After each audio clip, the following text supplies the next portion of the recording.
हमेशा फ़िल्मों में हीरो की लव स्टोरी नज़र आती है, लेकिन ऐसा नहीं है, विलेन की भी लव स्टोरी हो सकती है। अक्सर जिस विलेन की पहचान लड़कियों से बदसलूकी और उन्हें परेशान करने की होती है, वह असल ज़िंदगी में बेहद दयालु और साफ दिल के होते हैं।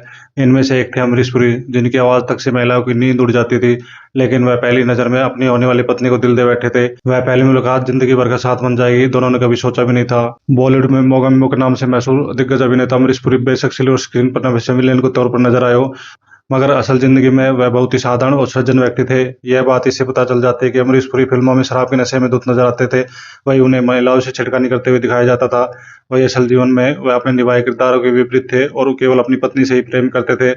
अमरीश पुरी की मुलाकात उर्मिला दिवेकर से एक बीमा कंपनी में थी, जहाँ अमरीश पुरी एक क्लर्क के रूप में काम करते थे। इस ऑफिस में उनकी मुलाकात उर्मिला जी से हुई थी। सीधी-सादी और सादगी से भरी उर्मिला दिवेकर को देखते ही अमरीश पुरी अपना दिल दे बैठे थे। उर्मिला को भी अमरीश पुरी से मिलकर काफ़ी अच्छा लगा और दोनों को एक-दूसरे का साथ पसंद आने लगा। उस समय लव मैरिज का चलन कम होने के कारण अमरीश पुरी और उर्मिला दोनों के घरवालों ने इस रिश्ते पर ऐतराज़ जताया। दरअसल अमरीश और उर्मिला दोनों ही अलग-अलग प्रांतों के थे। अमरीश पंजाबी थे तो उर्मिला साउथ इंडियन थी। दोनों के प्यार के आगे परिवार वालों को झुकना पड़ा और फिर धूमधाम से दोनों की शादी हो गई। शादी के बाद भी अमरीश और उर्मिला बहुत समय तक एक साथ काम करते रहे। बता दें कि अमरीश हमेशा से ही एक्टर बनना चाहते थे। वह फिल्मों में विलेन बन जाएंगे ऐसा उन्होंने कभी सोचा भी नहीं था। मीडिया से बातचीत के दौरान उनके पोते वरदान ने बताया था कि उनके दादाजी यानी अमरीश पुरी हमेशा हीरो बनना चाहते थे, मगर उन्हें हमेशा नेगेटिव रोल ही मिले। अपने एक्टिंग करियर को आगे बढ़ाने के लिए उन्हें अपनी जॉब छोड़नी पड़ गई थी। अमरीश पुरी के शुरुआती दिन काफ़ी संघर्ष भरे थे। दिलो जान से मेहनत करने के बाद 41 साल की उम्र में अमरीश पुरी को सफलता मिली और इंडस्ट्री में पहचान बनी थी, मगर विलेन का ठप्पा उन पर से कभी हटा ही नहीं।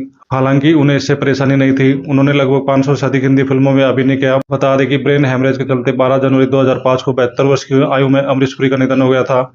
कहा जाता है कि अमरीश पुरी हीरो बनने बॉलीवुड इंडस्ट्री आए थे, लेकिन फिल्म मेकर्स ने उन्हें यह कहकर रिजेक्ट कर दिया था कि उनका चेहरा पत्थर की तरह है। इंडस्ट्री से तो वो चले गए, लेकिन उनके अंदर का जो कलाकार था उसे उन्होंने मरने नहीं दिया और थिएटर में काम करना शुरू कर दिया। तकरीबन 40 की उम्र में उन्होंने दोबारा बॉलीवुड में किस्मत आजमाई और इस बार वे सफल भी हुए। उनके लिए कहा जाता है कि वे इंडस्ट्री में किसी से नहीं डरते और अपनी मर्जी से काम करते थे। फीस को लेकर भी उन्होंने कभी समझौता नहीं किया। बी टाउन में उनके लिए यह बात मशहूर थी कि कई बार तो उन्होंने फिल्मों में हीरो से ज्यादा फीस लेकर काम किया। खबरों की माने तो अमरीश पुरी ने अपना पहला ऑडिशन 22 साल की उम्र में दिया था, लेकिन उन्हें रिजेक्ट कर दिया था। लेकिन उनके अंदर एक्टिंग का जुनून था। रिजेक्ट होने के बाद उन्होंने कुछ सालों तक थिएटर में काम किया। 1970 में आई फिल्म प्रेम पुजारी में अमरीश पुरी को पहली बार ब्रेक मिला। इस वक्त उनकी उम्र 40 साल थी। पहला ब्रेक मिलने के बाद उन्होंने कई फिल्मों में छोटे-मोटे रोल किए। उन्होंने असल पहचान 1980 में आई फिल्म हम बात से मिली। इसके बाद उन्होंने कभी पीछे मुड़कर नहीं देखा। अमरीश पुरी के लिए यह बात फेमस थी कि वह अनुशासन पसंद व्यक्ति थे। वो अपने हर रोल के लिए घंटों प्रैक्टिस करते थे। रिहर्सल के दौरान वह अपने पूरे किरदार में घुस जाते थे। कहा जाता है कि अपने रोल और डिमांड के हिसाब से फीस भी लेते थे और इस मामले में वह कभी कोई समझौता नहीं करते थे, चाहे फिल्म हाथ से क्यों निकल जाए। कहा जाता है कि एक फिल्म के लिए उन्होंने एनएनसीपी से 80 लाख रुपए फीस मांगी थी, लेकिन सिप्पी इस रकम को देने के लिए तैयार नहीं हुए तो उन्होंने फिल्म छोड़ दी थी। एक इंटरव्यू में अमरीश पुरी ने खुद बताया था, मेरा जो हक है वो मुझे हर हाल में मिलना चाहिए। जब मैं अपने काम और अदाकारी के साथ समझौता नहीं करता तो फीस के साथ क्यों करूं? मेरी एक्टिंग की वजह से मेकर्स मालामाल होते हैं तो मुझे भी मेरा हिस्सा मिलना चाहिए।